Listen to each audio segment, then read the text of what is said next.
Our guest this week is Nancy Silverton, one of America's most iconic chefs. After Chef's Table, people come up to me and they'll start crying. I mean, how did I do that by just talking about what I love to do? From her California roots to global expansion. You know, I've got Singapore and Mexico and Hawaii and DC. Nancy's humility and curiosity have powered her journey. It's like I have these ideas that I don't necessarily have the skill to back it up. This imposter syndrome, right? But maybe it's what keeps me going. In this deeply candid episode, Nancy offers hard-won insights into not just what makes great food. Angry cooks make angry food. How to be a great chef. But if you can't keep a staff, then doesn't matter how good the food was. But how to be a good human. You feel for every single person, every single hardship, every single struggle. I mean, it goes on and on and on. And I feel like a mother to them all. My journey has not just been straight. I had cancer. I lost a son. My ex-husband passed away. But there is something in you that you want to do.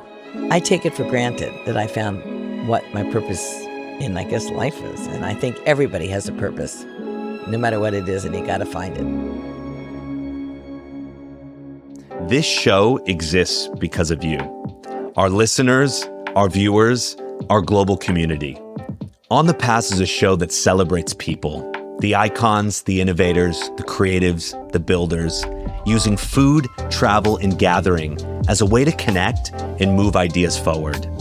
It's for anyone who ever sat at a dinner and left changed by the conversation. For anyone who believes that some of the most important work doesn't just happen in the boardroom, but at the dinner table. If these conversations resonate with you, I invite you to subscribe to our channel.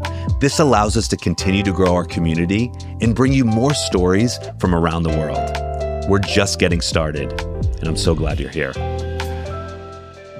First, I want to say it's good to see you. Nice to see you. And I really enjoyed our chat and obviously having you involved in the series that we did. And you invited me to your home, and it was really beautiful that evening. I think there was a charity event that was taking place. Yeah. And well, I want to invite you into my home now, and we get to have this conversation and dive into an incredible career that, as we'll talk about, is not, slowing down anytime soon. There's a plethora of projects that we'll get into a little bit later, but you've spent your career, and you've talked about this quite a bit, but you've spent your career being called a chef, but you've always resisted.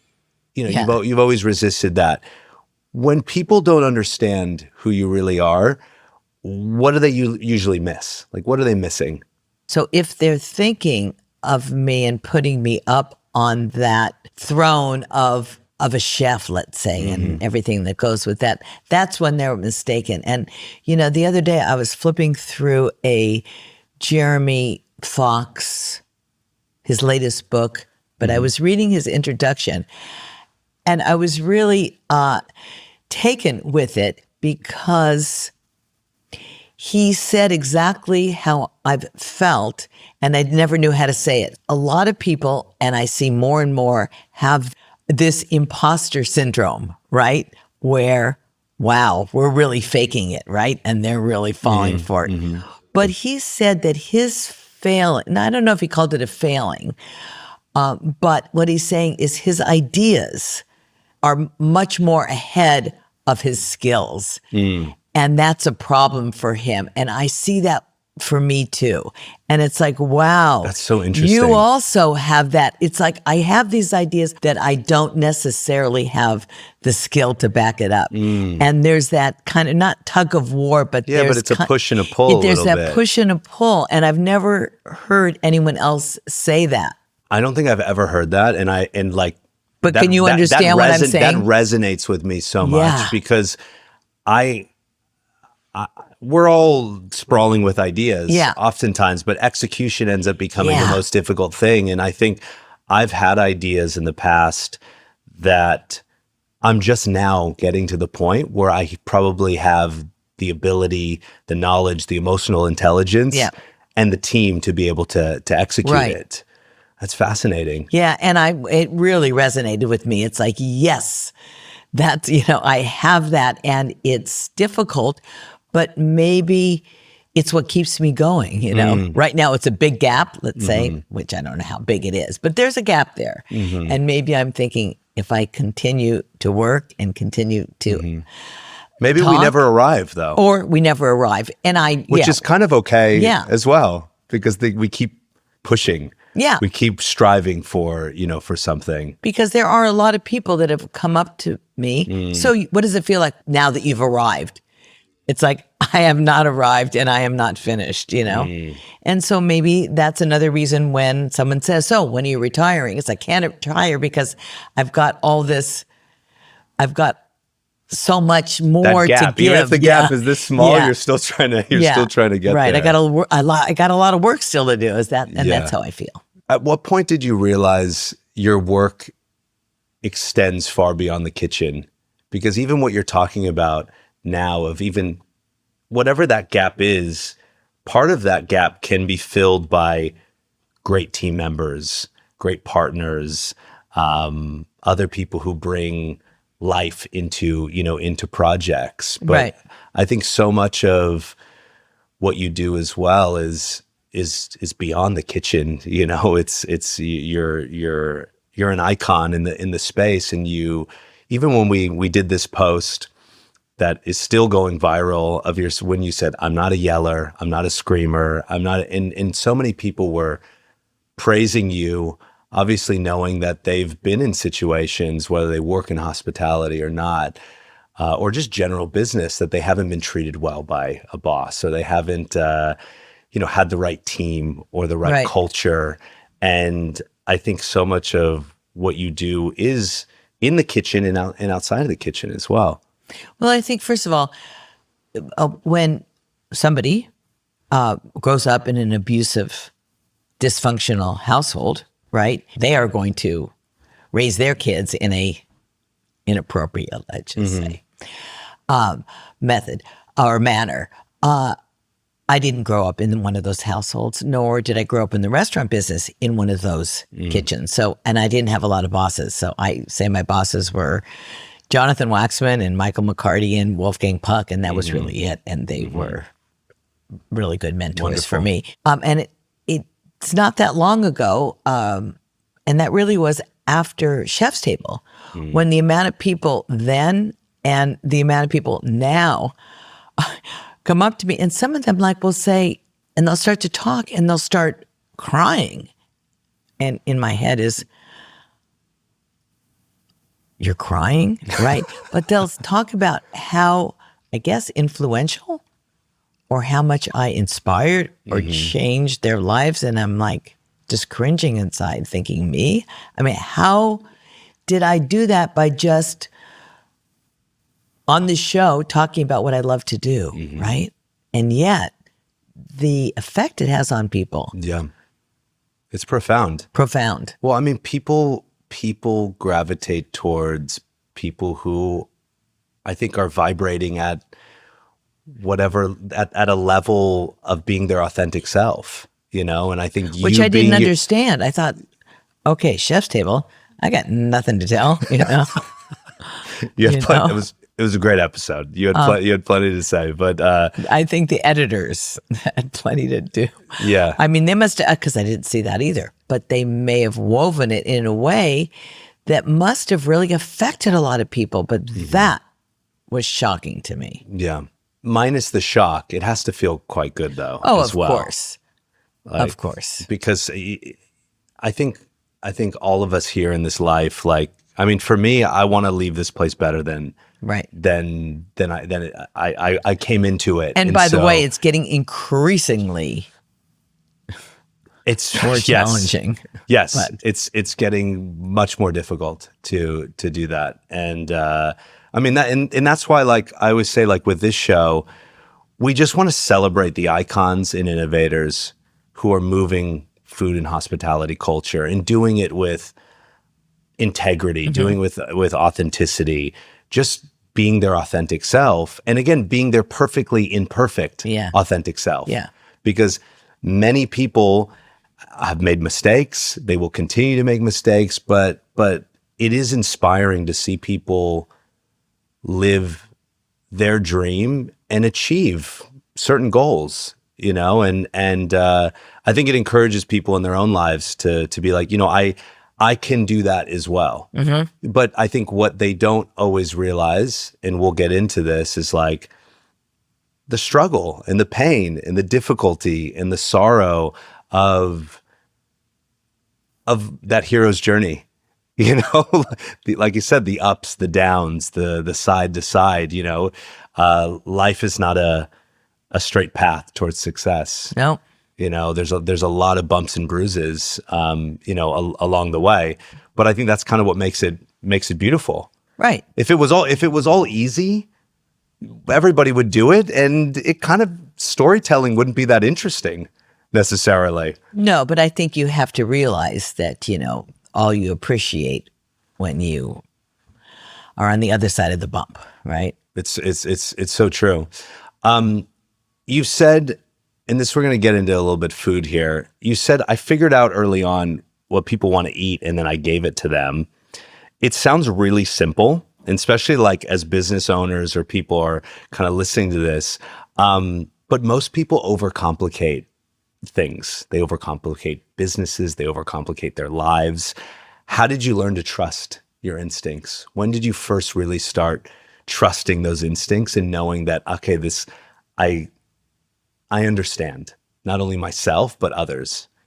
I think that it wasn't, you know, that's something that in hindsight, if you were to say to me, what makes you successful? Or, and it may have been my answer to a question, what do you think you're most talented as? And I might have said that I know what people want, that I can tell what people want to eat, or I give them what they want to eat. And that may have been where this part of the conversation is going now.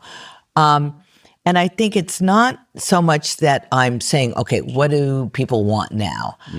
I think it's also, what do I want now? And, or what makes me feel, what would bring me back, right? And I think that this diner that I just opened with Phil Rosenthal, Max and Helen's, which is a small little place on Larchmont Boulevard, right? Which sometimes has a 4-hour wait. Right now it's new, so in 2 years, come see me. Maybe that'll be empty. Some people say, well, it's because Phil has a great following, which is true, and I have a name, which is true.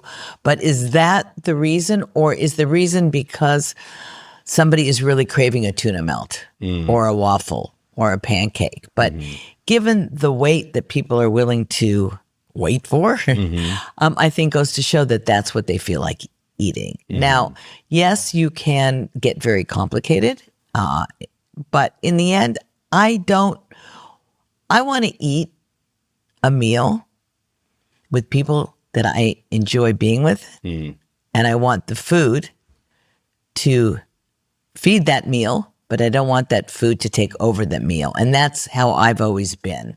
So when people start talking to me about their 18-course tasting menu, right, where they have to just sort of analyze and they're just focused on the food and not anyone they're with, that's not what I consider dining. Dining to me is the antithesis of that, right? Yeah. And so how many times a week or how many times a month can people subject themselves to that 18-course tasting menu as opposed to being at a table with a lot of laughter and a lot of love and tasty food? I'm a lover of fine dining. Yeah. But is there any cravability? Sometimes, but I think you're right. Yeah, I think we go back to comfort. We go back to home. Yeah. We go back to our upbringings. And oftentimes it's difficult. It's easier for the chef. And we've had so many chefs on this show that are like, my childhood influenced this, or like Aitor talking about walking around Barcelona and the Barceloneta and fish and how this dish, but like we don't know that necessarily. Yes.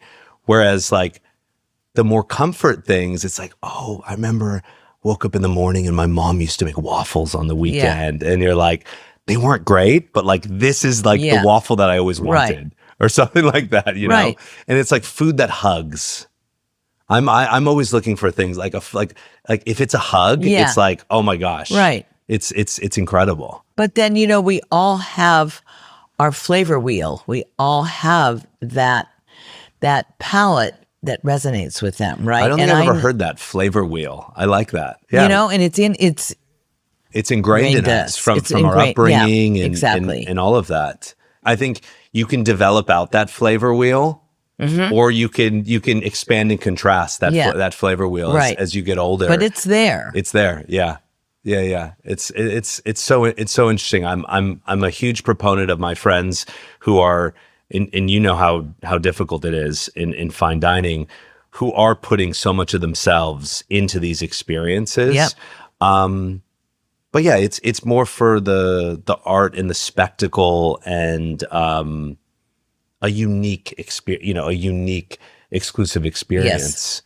Whereas I think what a lot of the places that you're doing it's about family, it's about friendship, it's about community, you know, it's about coming together, which I think is so much of what food is. Yeah, but neither one is better, right? Neither one is better. I mean, luckily, there is a customer for all of it, right? Yes. I'm just saying my preference. Yeah. No, it's true. Speaking of partnership, you know, you've seen partnerships elevate ideas. You've seen them complicate everything as well. At this stage of your life, how do you decide who works with you and who you work with? I need to have somebody that I can collaborate with, right? That brings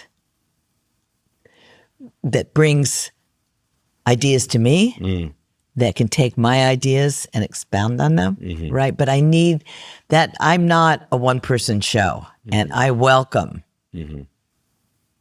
that collaboration. So I think it's that people that I feel comfortable. And so you brought up Max and Helen's, you brought up Phil. Talk us through that collaboration. Talk us through like how you and Phil come together and make, as people say, like 2 + 2 is 5. Yeah. You know, instead of like you expand upon each other's creativity. Right. So he came to me with this idea of a diner, honoring his parents, but honoring his neighborhood, because it was really important for him to do something in the Larchmont neighborhood that he lives in, and to really embrace that kind of community restaurant, or what he felt that was lacking in that neighborhood and in cities across the country, right? I had no previous diner experience being on the West Coast.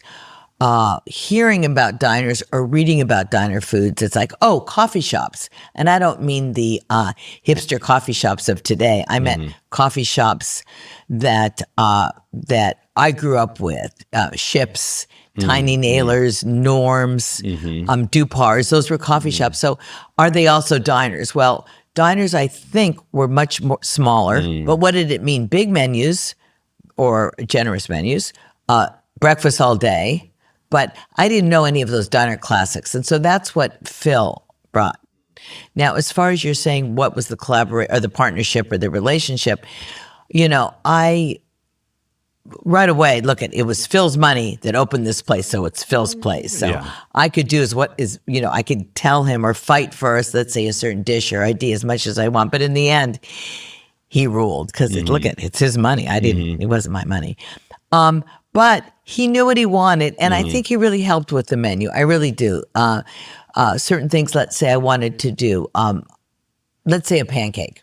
So I would have wanted a much more pancake that I would want to eat, which would be filled with all sorts of grains and things like that. And it's like, no, has to have a fluffy pancake. Kids have to love it. And so I needed to pull back, you know, and we compromised a lot in that way. So the pancake we're doing, which I really like, although I'm not a pancake eater, I didn't want it to taste like Bisquick and be that kind of a pancake. So it's a little dirty in its color because I added buckwheat to it and I added some rye. There's a little whole wheat without it tasting too healthy, right? But every other characteristic that I wanted is there, including flavor. So it was, we went through a series of tasting with all of the menu. I think in the beginning, he didn't really understand how tiny the kitchen was or is. And is it like a New York sized kitchen? Yeah. A menu has to reflect a kitchen. So Phil is the kind of person I want it all. Yeah. And it's like, Phil, you can't have it all because there's no space to put it all. So, so that was really challenging with him, having to pull him back in his ideas. But I think we came up with a really good menu that it's a diner menu. Right now we're implementing the soups of the day, which we held back on at the beginning just to get, our feet wet. And we're also implementing what would be known as probably blue plate specials. But that's going to really round it out. The welcome from the city has been like tremendous. Yeah. Like how does that make you feel to continue to build in LA, and have people receive it in such a way? Look, it's human nature to want to be validated, right? So validated in today's world with the people that don't get it, I should say. And I'm saying that because every morning I wake up to the reviews of all my restaurants and I read them all and I take them all to heart. But sometimes it's sort of funny. You'll read a paragraph of worst, you don't know what you're doing. Let's say Mozza, worst Italian food I ever have. Go to Italy, blah, blah, blah, blah, blah. Next one. I've never had better food. I've been to Italy a million times and this is, it's like, so, everybody. But what I'm finding at the diner is that more than anything, memory is the worst and the toughest critic. And when you're talking about diner food, you have thrown yourself into that. Yeah. Well, you're either validating or attacking someone's childhood. Exactly. They're like, this was grandma's thing, or my grandma makes this 100 times better than what you did. Or why, and then of course they'll get into the price a little, which is hard because I've always said, what's different about this diner than say another diner? Yeah. One thing, I didn't want to put the menu together as a breakfast menu. So like there's no breakfast burritos, right? There's no yogurt parfaits, no avocado toast, because that really is not a diner. There's cottage cheese instead of, but as opposed to yogurt and things like that. But I also didn't want, I want it to just be better technique, better source. And that costs. So I know that at one point you could get let's say pancakes and eggs and bacons for $4.99 at a diner. Those days are over. You're not, you could do it, but you could get commodity everything. So of course, this is about sourcing too. So that's hard a little bit with the price, but like you said, it's just like talking to an Italian. If somebody's grandmother didn't make it that way, then it's not right, right? But like what I didn't like about the diners when I started to go to look at them and eat at them is like, say, a scrambled egg, where you barely emulsified the yolk and the white and you throw it on the griddle so it's all brown and there's clumps of yellow and clumps of white. Well, that's not good. So maybe, yes, that's the diner scrambled eggs that you grew up with, that's what you want, but that's not what's going to be on the plate. Yeah. They're not a trained chef like you and your team at some of those places. But it's not elevated. We didn't take those eggs and then add, all these modern ingredients that people are using either. They are very, very toned down as far as they're not creative. They're just executed and hopefully seasoned well. You have a project coming up in Koreatown. Right. As well, which I think is super exciting. My business partner, Joe Bastianich, met a small, I guess, young nightclub owner in Koreatown. And Joe just became enamored by this young guy in that area and said, let's do something together. This was 2020, 2021, where, you're looking for anything to do because you didn't know if anything would be around anymore. You know? So started this collaboration. And as I learned more and more about it, even though I kind of signed on the dotted line at that point, it wasn't a place that I could really contribute to. I think Joe originally thought, okay, we'll just open a mini Mozza, a pasta bar, because Robert wanted pasta in the neighborhood because there wasn't. And it made no sense to me. First of all, why do a small version of what the pasta that we do at Osteria when it's so close? It just makes no sense. And to me, it seemed like it needed to be something that was more of the neighborhood. So I ended up stepping away and bringing in 2 former cooks of ours from the Osteria. One is Korean, and his wife, they met at the restaurant, is not. You know, he really has an understanding of the Korean flavors, and that's what it needs. So it needs to be that kind of fusion. You see it more with like an Italian Japanese, but I've never seen Korean Italian. So that's more of what it is. So it's going to have the flavors of the neighborhood that I think the young audience of the neighborhood is going to like and understand. And I know nothing about. It would be so silly for me to say, okay, I'm going to do a cacio e pepe and I'm going to throw in some kimchi. You know, it's like, what's that going to do? You know, but nothing but a word on the menu. These are layers of flavor that are definitely not in my vocabulary. And so it's the family and friends the last night was last night. I think they're doing a great job.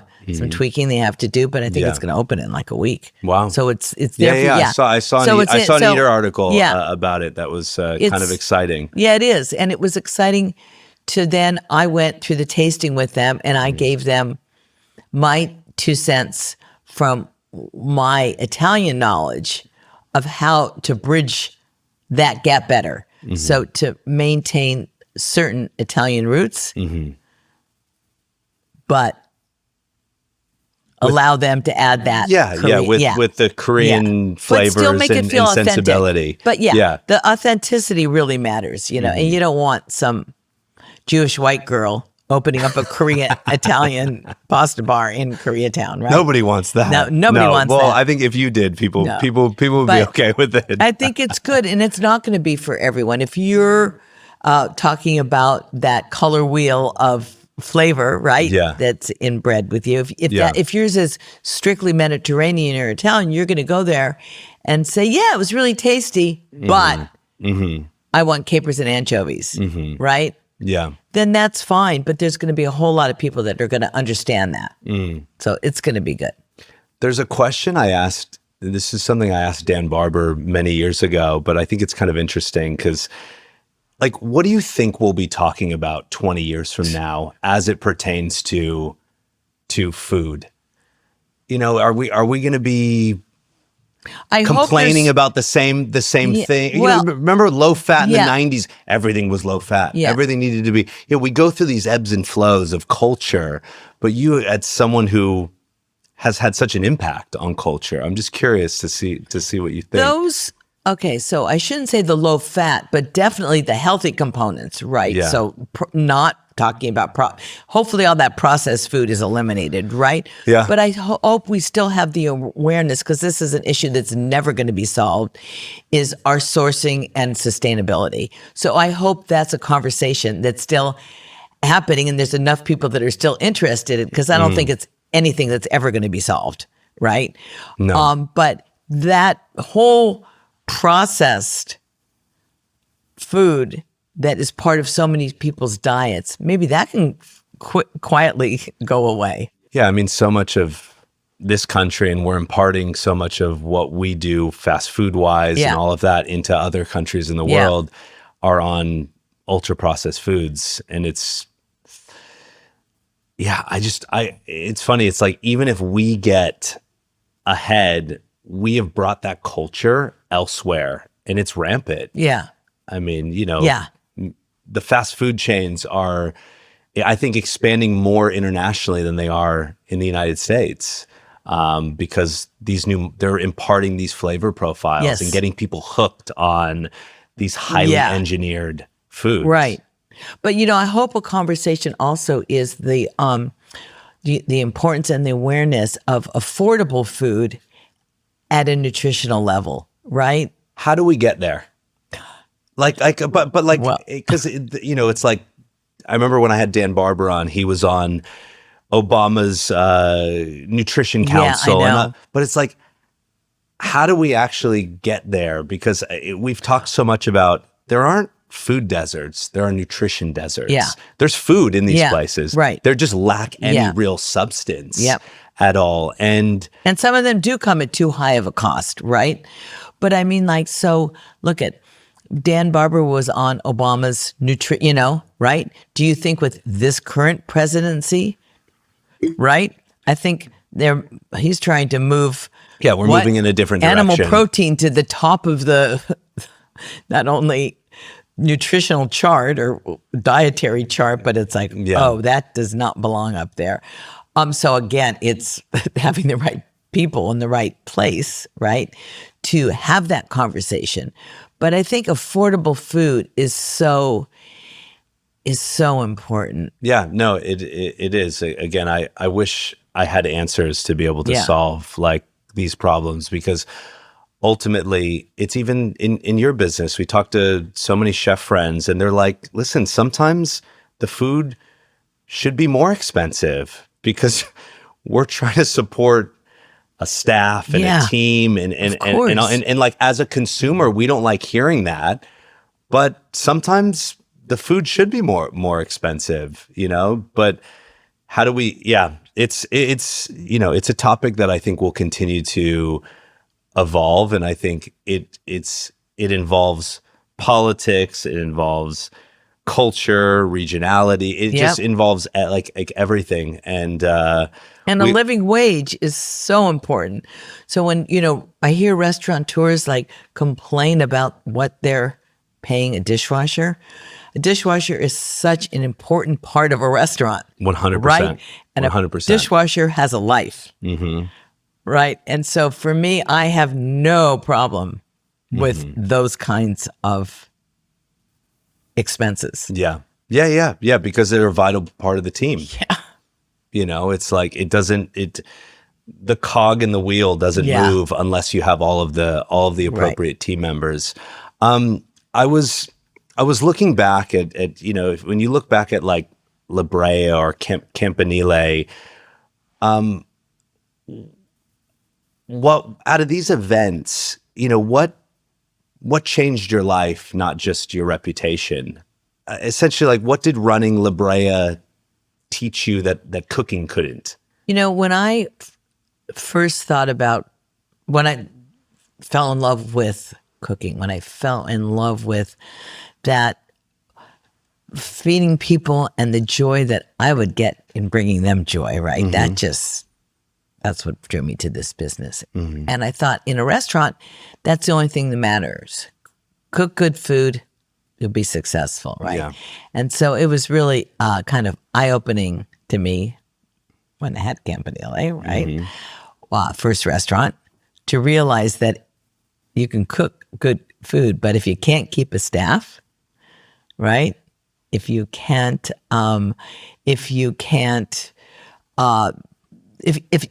succeed in all the layers that make a business, then matter how good the food was. Mm-hmm. And so I always thought of those other things, not keeping a staff, because that I think is I enjoy doing, but some of the other things, right? Mm-hmm. You think of like, I'd rather just cook, but unfortunately, as an owner, you can't just cook. No.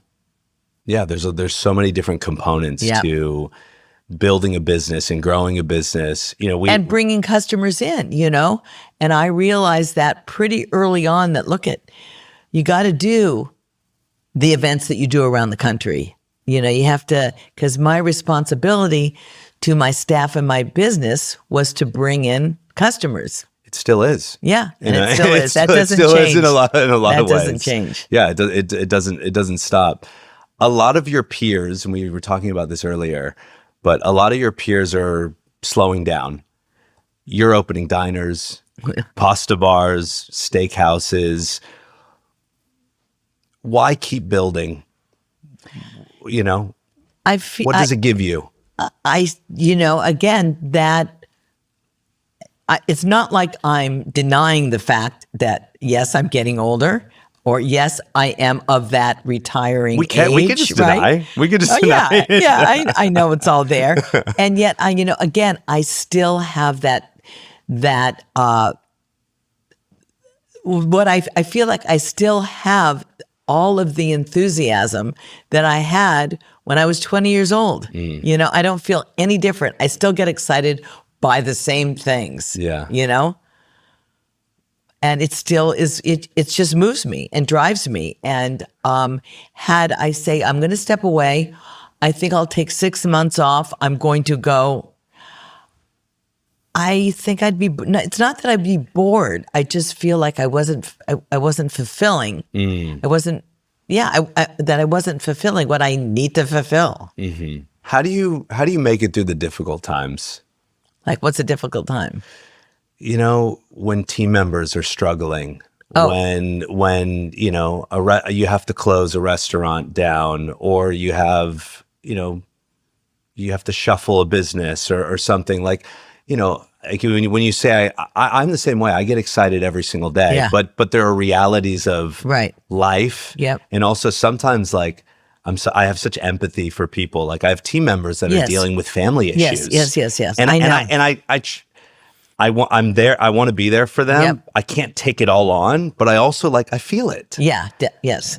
And how do you? First of all, I think that as your family or grows, right, and so obviously the opportunity for those kinds of issues. More challenges. Much more challenges, right? You get better and better at it. I'm not going to say it affects you less, but you become more seasoned, a little bit more seasoned, right? It doesn't mean you still don't have the heart for it. We have one guy that's worked with me all the way back from Campanile, that just lost his son, who had been very, very sick for the last handful of years, and he finally did pass away. Another cook's father, so we're all family in our community. I don't know why I always think, but maybe I'm just prejudiced, that the restaurant embodies that family feeling more so than other businesses. But I don't know if that's true or not. Just what I know. I think so. But you feel for every single every single person, every single hardship, every single struggle. Whether it's you can tell there's some sort of a breakdown in sort of their mental strength, right, to the actual loss of a human, to somebody losing a house in a fire, to a breakup. I mean, it goes on and on and on. It goes on and on and on. And I feel like, a mother to them all. Yeah, it's tough, but I think it's important for all of them to know that you are there, right? Because that's what keeps that family together in the end. And we have a pretty solid family at our restaurants. Yeah, it's we don't have a lot of turnover. Yeah. So, but it is, yes, it's hard. Yeah, I mean, I think there's some, if we unpack that a little bit, there's some validity to the fact that hospitality, you're kind of on the front lines every day. And I think we know that through challenge and through friction, you do bond a little bit more. And not saying that there are, why do you think military people become so close? It's like they're on the front lines, like with each other. But I think it's a little bit different. People at a computer going through a stressful situation at a corporation than someone who's like, you are cooking food that potentially affects people's health and their lives. And you're constantly pushing yourself every single day, and you do become family, with each other. And there's like a bond, and there's a love for each other even if you don't always like each other, there's a respect. Yeah. There has to be a respect level. Yep. You know, if someone listening, a chef, a founder, a creative, a business person, is wondering whether to keep going, what do you want them to understand about longevity that no one tells really anybody? Well, I think you still have to want to do it, right? And that's the thing. You got to stop when you don't want to do it anymore. When it becomes a job, when it becomes not something, I really do. I wake up every day looking forward to going into my restaurant. And some days are harder and some days are full, are more is going on. But every day I wake up and that's where I want to be. But when you stop, then that's when you need to pivot, hand over the torch. Hand over the torch. Yeah, and it hasn't stopped for me. Yeah, that's amazing. Because I always say, like angry cooks make angry food, right? And tired chefs make tired food. And so you feel it in the food, right? When you've been to a place and you're thinking, okay, who's ever here does not want to be here. Yeah. But you taste enthusiasm in the food. You do. Yeah. I just ate at Quintonil in Mexico City, which is, I think, number 3 on the 50 best right now. And Jorge has an amazing team, but he's also there. And exactly what you said, I was like, I taste the love. Yeah. I taste the enthusiasm. I taste the passion. Yeah. And also, like, how amazing is it that he's pulling from such a rich culture, like Mexican culture and Mexican heritage. I mean, it was 5.5 hours. And that's a long time. Yep. But it didn't feel like 5.5 hours. And we've sat in those dinners before and it felt like 5.5 hours or 4 hours, but this was just a delight. It doesn't happen all the time like that. But you could really feel the love, the passion, the excitement that he has for not only his country, but this restaurant and the team that wants to be there. Yeah, and that's easier for that one restaurant, right? 100%. And I can't tell you how many restaurants that I've been to of colleagues of mine in different cities of different cities, where they're clearly dialing the name of the restaurant, that menu in, and I know that they could do better. And boy, do you ever taste that. And that is a disappointment. Yeah, it's unfortunate, but it's difficult to have quality control. It's difficult It's not just quality control. I don't have the empire that some of my colleagues do. But if I did the math really quickly, I've got to put Washington maybe in DC, 10 years. Maybe in 10 years or 20. But I've got Singapore and Mexico and Hawaii and DC. Yeah. If I'm thinking I might be missing something, but that's 4 out of my corner right there, soon to be Montana and then Pacific Palisades. But I want to tell you that I travel and I go to those restaurants and I eat the food and I look at the menu and I want to keep it so that people think that maybe I'm there every night, and I'm proud of those places. And I know that if my colleagues went to some of the places in some of the cities that were theirs and actually ate the food, there might be some problems. And that's when I would stop. Yeah. When the food is unrecognizable. Yeah. When it's soulless. Yeah. It's don't do it. Don't do it. Don't do it. Yeah. That would not make me feel good. Yeah. We were talking about Wolfgang when we had a chat and Barbara Lazaroff and the impact they had, you were saying, on your career. But it reminded me of a conversation that I had with Shep Gordon. Because I asked him, I was like, how did you see this wave of chefs? Like, really, like, how did no one else notice this? Yeah, because he came from the music world, right? Exactly. And so he came from the music side, but he was like, and he told a funny story. He said, Kenny Loggins was performing in Hawaii. He said, and Wolfgang was actually, he goes, I got him a gig, but I wasn't working with him yet. And he's like, Kenny Loggins was paid $350,000. He was flown in. first class, picked up. Wolfgang, no one picked him up at the airport.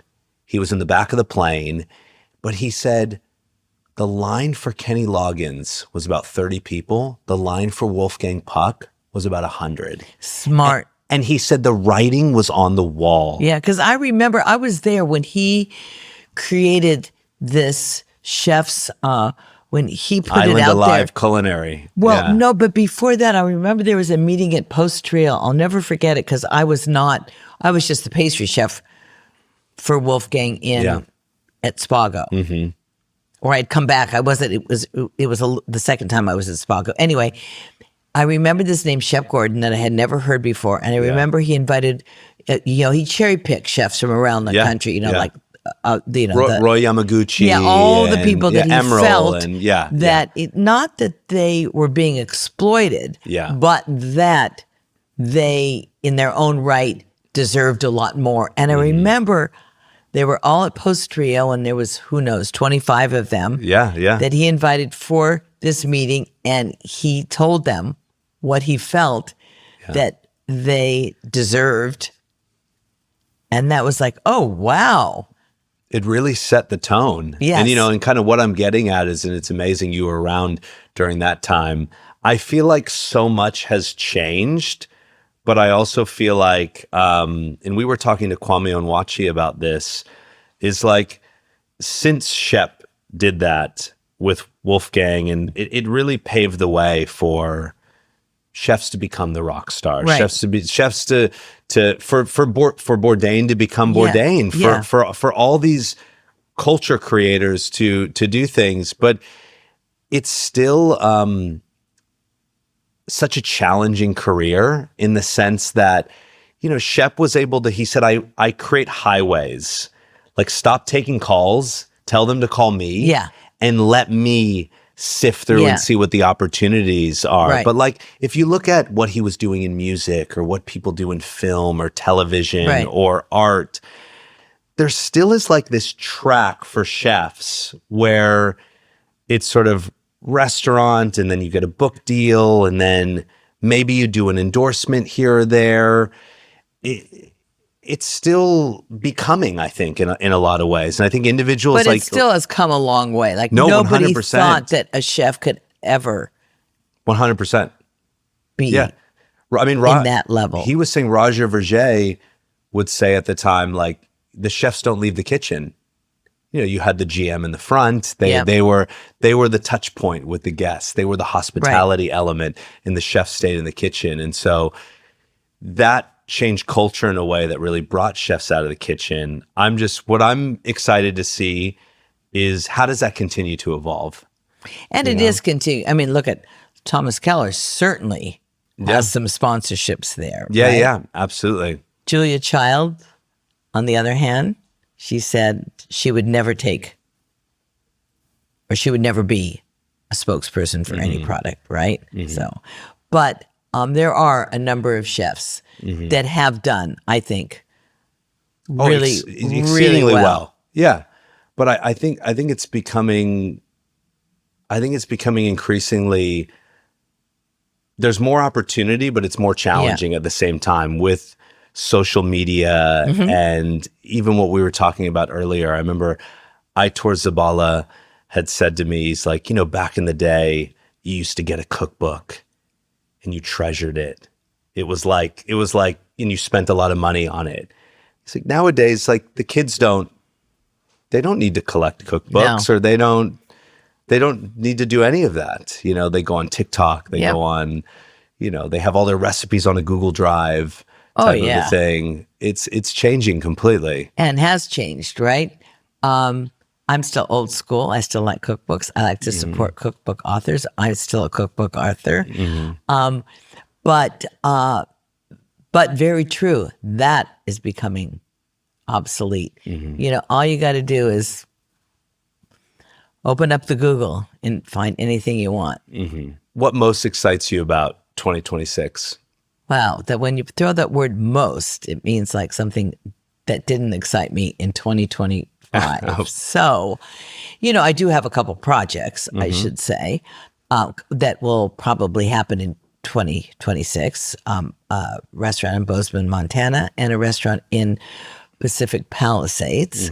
With Rick Caruso, right? Yeah, with Rick Caruso, who Nice. I have to say, had he come to me pre-fire and say, hey, I've got an opportunity to open a restaurant in my village, my Palisades village, I don't think I would have done it because I don't think I would have really wanted to oversee a restaurant having to go across town, and there was no reason, But being part of that rebuild of that community, which also shows how much food plays a part in people's well-being. So many people after that was announced have come up to me and said, we were on the fence of rebuilding in Palisades and now that we know that you're going to have a restaurant out there, we're rebuilding.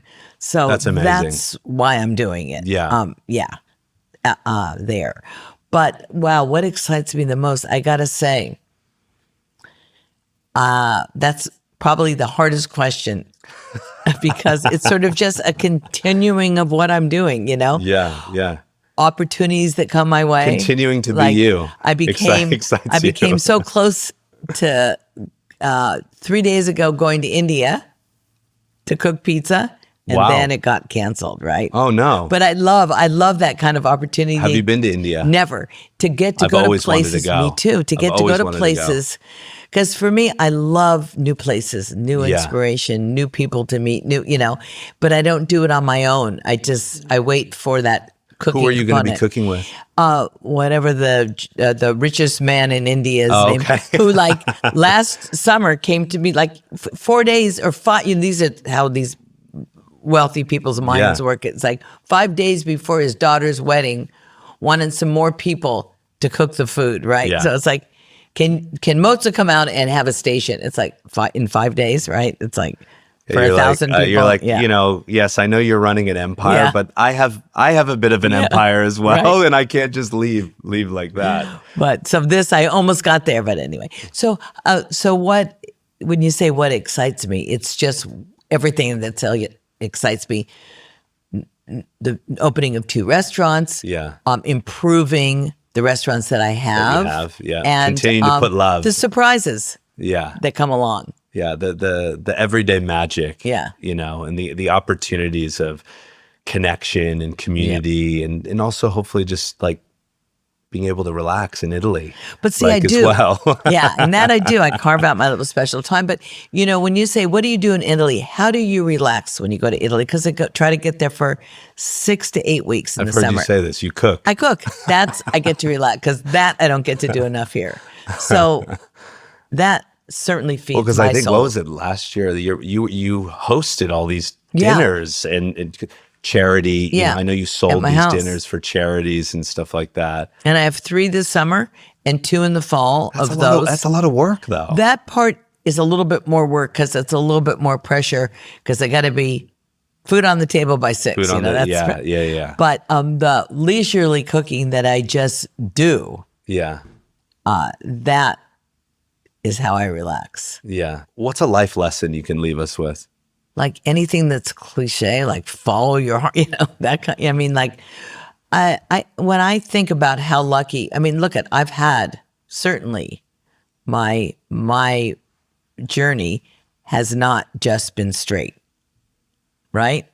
I had cancer, I lost a son, right? My ex-husband passed away. It's not like my life has been, but the thing that I am just so grateful for, and what I would love to tell my kids, or what I've told my kids, and what I want to let my grandchildren know, is that there is something in you that you want to do. You got to find that and do it, but never wake up with any regret of what you're doing that day, that. And I learned that really young with my parents. My parents loved what they did. My mother was a writer and my father loved his law practice, right? And so that's what I thought everybody did. They found what they did and they did it. And the amount of families that I visited through my friends, and the amount of parents that were so miserable in their day of what they were doing, Yeah. that they couldn't wait to come home, get in their Barker Lounger, turn on the TV, have a martini, and say, I'm so glad the day is over, you know? It's so, I mean, I take it for granted that I found what my purpose in, I guess, life is. And I think everybody has a purpose, no matter what it is, and you got to find it. You're one of the lucky ones. And I feel lucky. Yeah, and I could feel that. And I feel lucky being able to connect with you because I could feel that you have been walking in purpose, even though it's not a straight line. Nope. It hasn't all been pretty. Nope. It hasn't all been fun at all times. But when you are walking that path, like, and look how many people you've brought with you. Yeah, I know. That's amazing. How many people you've brought with you and changed their lives. Like that, I think that's a life well lived. Yeah. In a lot of ways. And to be able to do it in a sector like hospitality where you nourish people both literally and figuratively, and then also build teams that they get to build families and all of that. Like, I mean, you have to be very proud. Proud but fulfilled, you know, right. Yeah. So, yes. Yeah, it's amazing. You know, we need more of that, especially now. Especially now. Yeah. Thank you so much. Thank you. It's so good to see you. So good to see you.